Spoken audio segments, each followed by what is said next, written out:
Hallelujah. आमे समस्ते धर्मशास्त्र खोलिबा फिलिपियो पुस्तक 3 अध्याय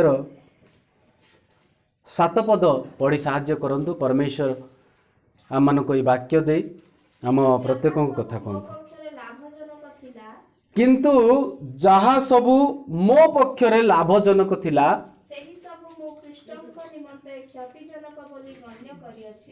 हालेलुया। सेही सबु मु ख्रीष्टंक निमंते क्षतिजनक बोली गण्य करिअछि। साधु पाउल परमेश्वर महान दास एई वाक्य आम मानकु से जणाउछंती। फिलिपियो मंडली को जणाइबा सहित आम प्रत्येक को एई कथा कहउछंती। साधु पाउल गोटे टेस्टिमनी गोटे साक्ष्य सदृश से कहउछंती। आमे सेई वाक्य को आउ थरे मु कहिबी आपण माने पाळी धरिबे। किंतु जहा सबु मो पक्षरे लाभजनक थिला सेही सबु मु ख्रीष्टंक निमंते क्षतिजनक बोली गण्य करिअछि। साधु पाउल कहउछंती जहा जहा मो जीवन रे मु लाभ बोली भाबुतिली, किंतु ख्रीष्टन को पाइला परे, ख्रीष्टन को परिचय पाइला परे, ख्रीष्टन को रहला परे से सबु मु क्षति बोली गण्य करूछि। अनेक समय रे आमे भाबी थाउ जे मोर घर जमीबाड़ी द्वारा मु लाभ पाइछि, मोर धन संपत्ति द्वारा मु लाभ पाइछि, मोर स्वामी द्वारा मु लाभ पाइछि, मो स्त्री द्वारा मु लाभ पाइछि, प्रभु मते एते सुंदर पिला मानकु देले, मोर पिला मानकु द्वारा मु लाभ पाइछि। किंतु पाउल कहउछंती से सब क्षतिजनक। हालेलुया। अनेक समय रे अनेक लोक माने कहंती, केबे केबे कोनोसी भाई किंबा भौणी को जदी कहबा आज्ञा माने आपण माने एते संतान काहे की जन्म कले, आज्ञा लाभ अछि आज्ञा। जदि बेसी पुओ हबो नहीं कि से माने परिश्रम करी परवर्ती समय रे हमकु देखिबे कोनोसी विषय अभाव हो नहीं इत्यादि इत्यादि से माने कहंती। आमे पवित्र धर्मशास्त्र देखिबा आदि पुस्तक 4 अध्याय 1 पद। अनंतर आदम अपना भार्या हवांकर सहवास करन्ते हाँ से गर्भवती होई कर्ण अर्थात लाभ नामक गोटे पुत्र प्रसव करी कहिले सदा प्रभुଙ୍କ साहाय्य मोहर एक नर लाभ होइछि। सदा प्रभुଙ୍କ साहाय्य रे आदम आ हवा पवित्र वाक्य में देखुछु जे प्रथम संतान भाव रे कईनकु से माने प्रसव कले। आउ सदा प्रभुଙ୍କ साहाय्य रे मते गोटे पुत्र लाभ होइछि, गोटे नर लाभ होइछि, सेति पई तार नाम कईन। अर्थात सेठी कोन लिखा अछि लाभ। किंतु देखिला बेलकु सेई पुत्र द्वारा बहुत बड़ क्षति। जदि स्त्री द्वारा लाभ होइतांता ताले सोलोमन 1000टा स्त्री पाइले मध्य तार अंतिम समय रे कोन घटना घटुची आमे देखिलु। अनेक लोक माने कोंती आमे सुनिछु, हुए तो निश्चय एटा सत्य अटे जे साधु पाउल मध्य विवाह करी नाहंती। ता बोली विवाह गोटे पाप नुहे, विवाह परमेश्वर मना करू नाहंती। घर संसार परिवार संतान संतति भार्या स्वामी ए सब सदा प्रभुकर गोटे आशीर्वाद विषय अटे। किंतु साधु पाउल ख्रीष्टन को पाइला परे ए समस्त विषय को से क्षतिजनक बोली कहउछंती। यार अर्थ जगतर समस्त विषय कौन अटे क्षति अटे। कारण से सब जदि आमे स्वामी पाऊ, जदि आमे स्त्री पाऊ, जदि आमे संतान संतति पाऊ, घर जमी बाड़ी धन संपत्ति सुना रूपा टंका जहाँ भी आमे जगत मध्य पाऊ से सब क्षण काल स्थायी अल्प समय पाई। हालेलुया। किंतु ख्रीष्ट अनंत काल पाई, प्रभु आम मानक पाई अनंत काल पाई। तेणु ଖ୍ରୀଷ୍ଟଙ୍କ ପାଇଁ ଏ ସବୁ କ୍ଷତିଜନକ ଅଟେ। ହାଲେଲୁୟା।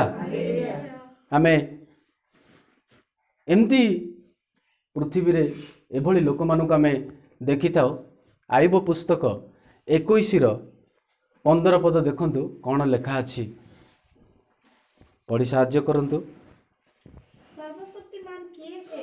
ସେମାନେ କହୁଛନ୍ତି ସର୍ବଶକ୍ତିମାନ କିଏ ଯେ, ସୃଷ୍ଟିକର୍ତ୍ତା ପରମେଶ୍ୱର କିଏ ଯେ, ଆମ୍ଭେମାନେ ତାହାଙ୍କର ସେବା କରିବା ଆମେ ତାଙ୍କର ସେବା କରିବା ଓ ତାହାଙ୍କ ନିକଟରେ ପ୍ରାର୍ଥନା କଲେ ଆଉ ତାଙ୍କ ନିକଟରେ ପ୍ରାର୍ଥନା କଲେ ଆମ୍ଭେମାନେ କି ଲାଭ ପାଇବା? କି ଲାଭ ପାଇବା?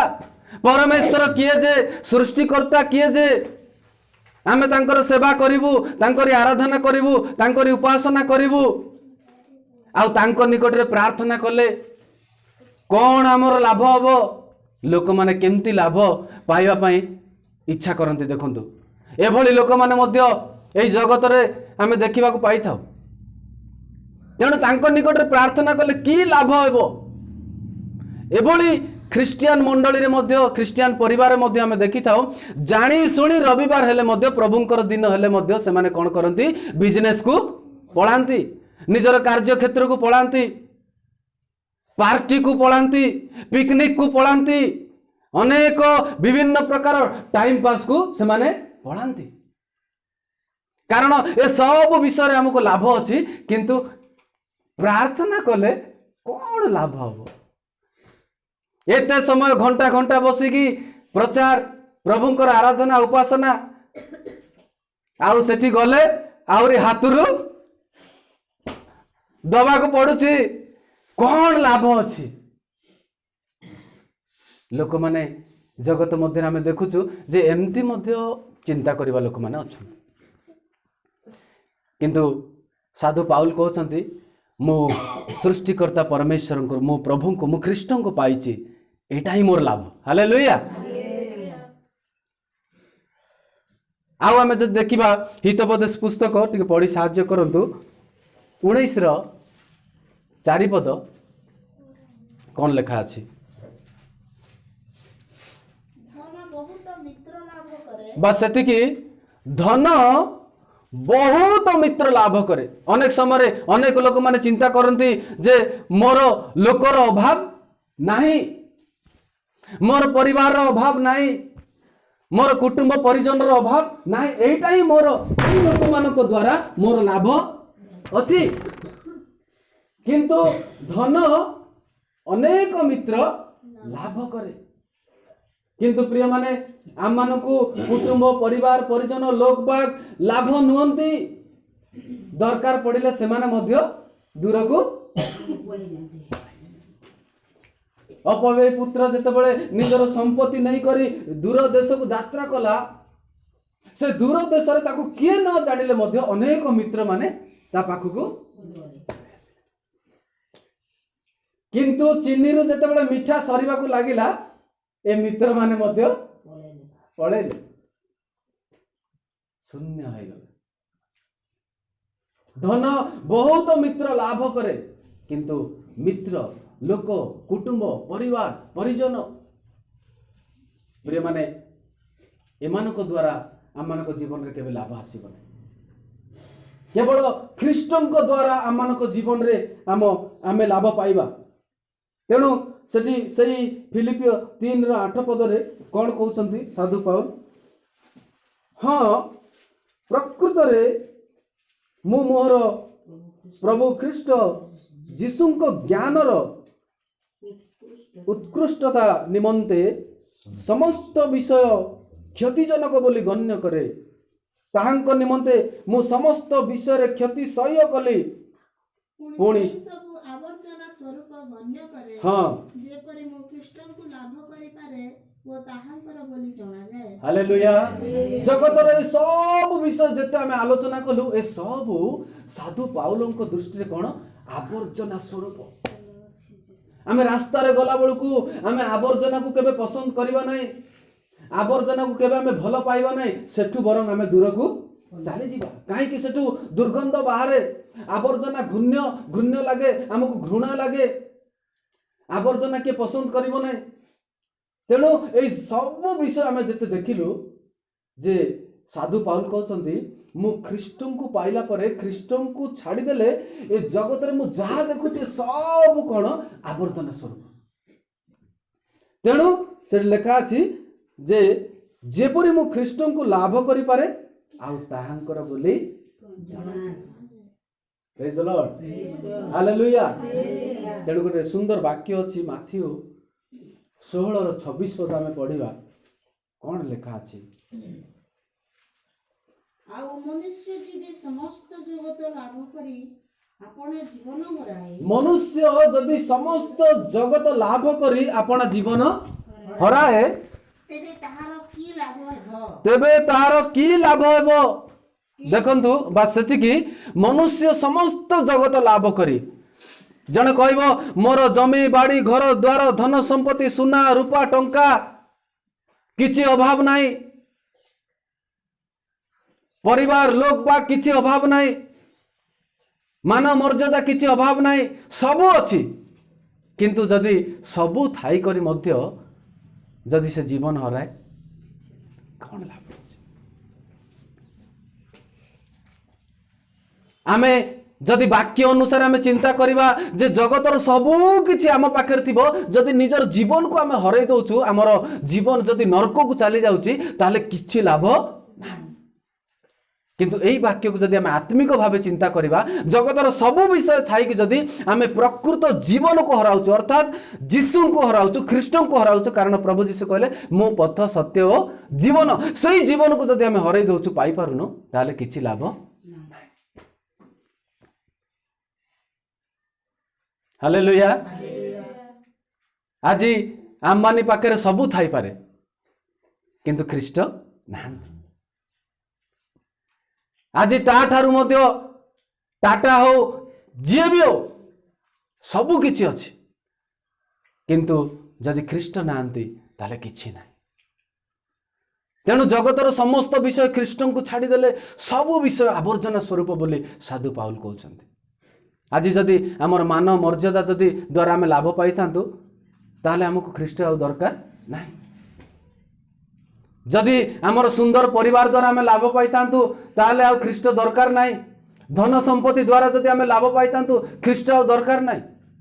संक्षिप्त भाव जदि आमे आयुबଙ୍କ कथा चिंता करिबा आयुब 1:2 पद टिके पढ़ंतु तापर आमे शेष करिबा 1 ତାହାଙ୍କର ସାତ हाँ ଦୁଇ हाँ ତାହାଙ୍କର ସାତ ପୁତ୍ର ହଁ। ତିନି କନ୍ୟା ଜନ୍ମିଥିଲେ हाँ ମଧ୍ୟ ତାହାଙ୍କର ସମ୍ପତ୍ତି 7,000 ମେଷ 3,000 ଓଷ୍ଠ ଓ 500 ହଳ ବଳଦ ଓ 500 ଗର୍ଦ୍ଦଭୀ ଓ ଅତି ବଡ଼ ପରିବାର ଥିଲା। ତେଣୁ ସେ ପୂର୍ବ ଦେଶୀୟ ସମସ୍ତ ଲୋକଙ୍କ ଅପେକ୍ଷା ମହାନ ହୋଇଥିଲା। देखंतु लेखा अछि आयुबଙ୍କ विषय जे पूर्व देशीय समस्त लोकଙ୍କ अपेक्षा महान थिले बोली बाप रे। आउ ता ऊपर को लेखा अछि जे उस देश रे आयुब नामक एक व्यक्ति थिले। एते बड़ देश रे जनकु तांको परि महान आउ किए नाही एते बड़ मर्यादा एते बड़ सम्मान पाइबा जने व्यक्ति थिले मध्य आयुब। आउ देखुछु केते बड़ परिवार 7 पुत्र आउ 3 कन्या 10टी संतान सुंदर भार्या मध्य पाइचंती आ धन संपत्तिर कौनसी विषय अभाव नाही। किंतु एमती गोटे समय आसी पहुंचला से सब धन संपत्ति गला ଗଲା पुत्र कन्या ଗଲେ 10टी डेथ बॉडी सामना रे पड़ी जड़े पर जड़े आसी कहूँ जे अमुक दलर लोक मैंने आसिक तुमर संपत्ति को उच्छिन्न करुचंती आइब सब शुणुच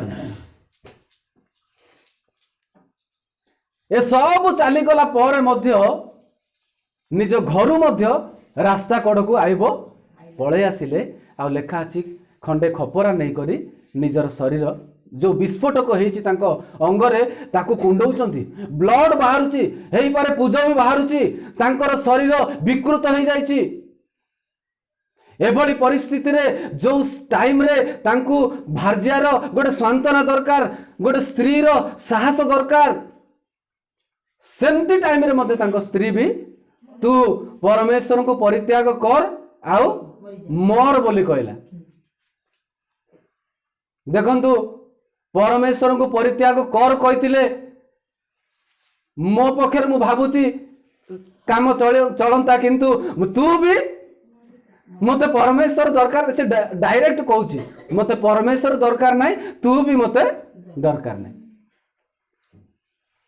सौंदर्य सब बेले पाई न थाए केते दिन पर्यंत आमर बॉडी रो अंग को आमे डिजाइन करि परिबा पृथ्वी रे एमती कौन सी जगार एमती ब्यूटी पार्लर नाई जोटा कि आमर अंग को अनलिमिटेड सुंदर रखि परिबो लोक माने सेतिरे मध्य अनिवार्य खर्च करते परमेश्वर गोटे गोटे हिसाब रखुचंती दिन एमती समय आसीबो परमेश्वर कहबे जो टंका तू ब्यूटी पार्लर खर्च कलु जदि सेई टंका को तू कौन सी प्रभु को दास को देइतांतु ताले मु तते हालेलुया सेतेबेले कौन आंसर आसीबो सेमानको पार्टी रे से ही कहि परिबे।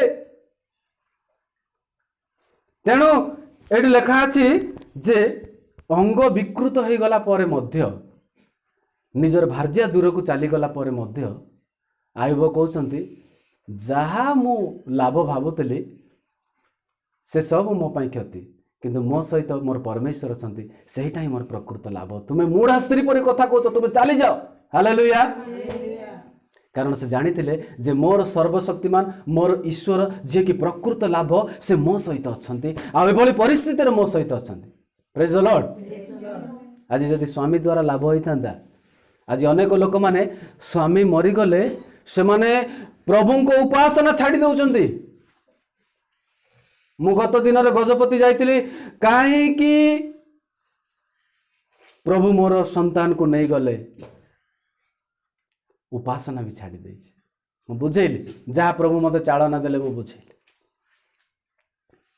एभली मो दृष्टि रे अनेक माँ बापा माने अछंती निजर पिला मानु को हराई से माने प्रभुंकर उपासना प्रभुंकर उपस्थिति चर्च छाड़ी देइछंती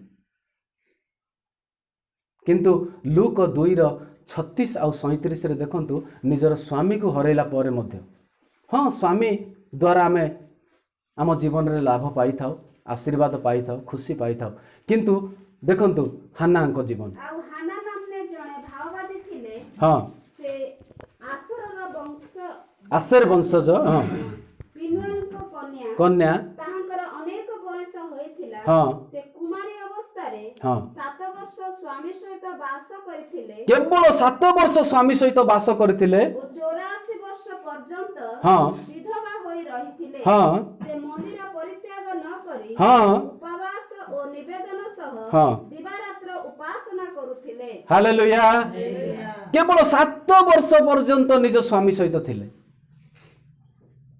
प्रेज द लॉर्ड। से स्त्री जने साधारण स्त्री नहीं भाववादिनी बोली लिखा अछि हालेलुया समस्त भाववादिनी मानको परमेश्वर आगुरु समस्त विषय जणाई था मु आशा करे मु विश्वास करुची जे तांको स्वामी को मृत्यु पूर्व मध्य परमेश्वर किछि गोटे दर्शन किछि गोटे स्वप्न माध्यम रे किछि गोटे वाक्य माध्यम रे तांको जणाई थिबे हालेलुया किंतु से केबे डिमांड करनाती हे प्रभु मोर स्वामी को मोठारू नियो से निश्चय कहते प्रभु तुम इच्छा से सब लिखाई नहीं किंतु 7 वर्ष स्वामी सहित थिला परे मध्य 84 पर्यंत विधवा हेले मध्य से केबे प्रभु को पासरी नांती केबे प्रभु को भूली नांती आमे तार तळु को देखुछु से दिवारात्र कोन करथिले उपवास प्रार्थना विनती निवेदन करी परमेश्वर को गृह को मध्य से परित्याग करि नांती हालेलुया प्रेज द लॉर्ड। कारण से जानिथिले जे आज जदि मो सहित जगतर स्वामी नाही जगतर स्वामी चली जाइछन्ति किंतु मो सहित आज मोर आत्मिक स्वामी अछि हालेलुया मोर प्रभु मो सहित अछन्ति मोर ईश्वर मो सहित अछन्ति प्रभु को छाड़ी देले एई जगत मध्य प्रिय माने कोनोसी विषय लाभ जनक नाही आमे जहा देखुछु जहा उपभोग करूछु जहा अनुभव करूछु ए सब क्षणकाल स्थायी ए सब क्षतिजनक ए सब सबुदिन पाए आम दृष्टि आगरे आम हस्तरे आम सम्मुखरे रहिबो नै किंतु ख्रीष्ट आम सहित सदाकाल रहिछन्ति हालेलुया। तेणु आमे सदा सर्वदा जेपरि आमे ख्रीष्टंकर होई परिबा ख्रीष्टंकर बोली जणा पड़िबा आ ख्रीष्टंकु आम जीवन रे प्रथम स्थान श्रेष्ठ स्थान देबा केवल सब बेले यही चिंताधारा आम हृदय आम जीवन में आम मंडली आम परिवार प्रेज द लॉर्ड। तेणुक आम सदा सर्वदा कहवा जे साधु पाउल परी जे जगतर सकल विषय मो पाई क्षतिजनक केवल ख्रीष्ट प्रभु जीशु ही मो पाई लाभजनक। हालेलुया। प्रभु ये सकल वाक्य दे आम प्रत्येक को आशीर्वाद करंतु। आमेन।